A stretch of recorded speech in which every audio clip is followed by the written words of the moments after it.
Good afternoon, Pauley Pavilion. May I help you? She is on the other line right now. Do you want to hold or can I take a message?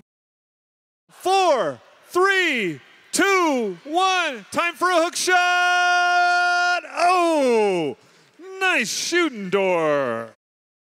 I'm the regular announcer for gymnastics, women's volleyball, women's basketball. I step in a lot at men's volleyball, and will step in occasionally if an announcer can't make it for baseball, softball, men's basketball. It's been a long time, but I've done a couple track meets and things like that, but primarily just the indoor sports.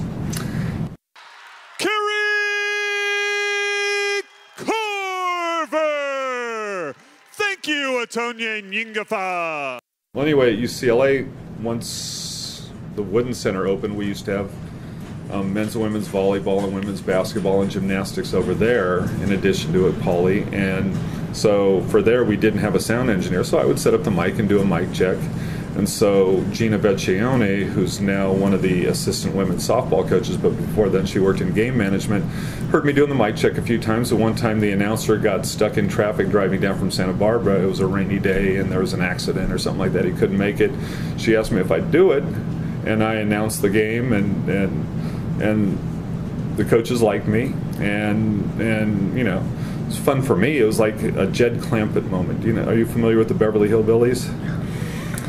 The pilot episode of the Beverly Hillbillies, this fella, Mr. Brewster from Brewster Oil Company, said, "Mr. Clampett, we'd like to take all that oil off your land from you." And he said, "Sure do appreciate that, Mr. Brewster, but I don't think I could pay you. There's a lot of oil out there." And it's like, "Oh, no, we'll pay you." And it's like, "The dickens, you say." And it was the same thing for me. I'm sitting there and somebody brings me up a clipboard and says, "Sign here." And I'm like, "What am I signing?" It's so you can get paid. And it's like, wait, you're going to give me a microphone and audience and you're going to pay me? This is cool. Foul is on number 23, Erica Barnes. That's her first personal, second team foul. For the Bruins, number 33, Jasmine Dixon to the line, shooting 2.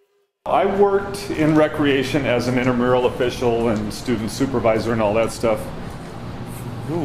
for almost my entire 5 years here. Then just before I graduated, they opened the Wooden Center, and they said they wanted to add a layer of management, and it turned out that I was good at it and I liked it, and so I just kept doing it without having a plan of staying in it. It was just the same thing as it was way back in 1983. As soon as the job starts to suck, I'm gone, because the hours aren't good and the pay isn't good.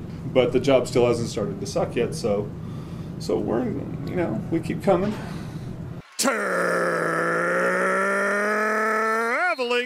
ball awarded to the Bruins. Running Pauley is different than running the Wooden Center. Running the Wooden Center, you feed like a hummingbird. It's a bunch of little things all day long.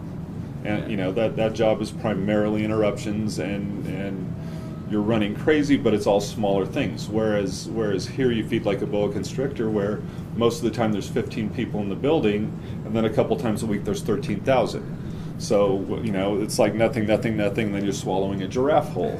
The first game of the week is going to be more work for us than the second game of the week, because the second game of the week we'll be able to keep elements of the setup for the first game of the week, because the floor starts out as a blank slate with 8 baskets on it for practices, and then we'll set up some bleachers for the first game and all the carpets and courtside seats, and take down the practice baskets and that stuff. So the first game of the week's a lot of work, but the coaches have allowed us thus far to, between games, leave 2 sets of bleachers out and just set up 6 baskets, so they have the main court and then 4 other baskets for shooting. And so the second game of the week, not as big a deal. After the last game, we'll take it all down, get it ready for practice. I'll drive my machine over the floor so the players aren't slipping and sliding around. So we do it that way, and it works. Ball lost out of bounds, awarded to the Bruins. Timeout on the floor. Right now we're not in any concert season or Kids' Choice Awards or VH1 Rock Honors or anything like that. I mean, those are going to be my really long days, but you know, some of my days during basketball season, you know, being here for the cleanup, a day could be 21, 22, 23 hours long. If we have a stage build or on show day, it's going to be a 36, 38 hour day where you come in one morning, leave the next night. Wow. But if you're busy the whole time, it doesn't feel that bad. I'm not drained when I get home. I go home, kick off my shoes, sit down on my recliner, turn on the light and grab a book, and it takes me a good couple hours to wind down. And God forbid if I'm caffeinated. So you don't want to see me on caffeine. I'm told I'm a pest. I mean, the business we're in, we work long hours. I mean, but we have fun, so it's worth it. So almost universally among the people I work with, both here and around recreation, we wake up in the morning and say, yeah, I get to go to work today, rather than, I gotta go to work today. Seriously, our job is recess. Our office is a playground and our job is recess. How much fun is that?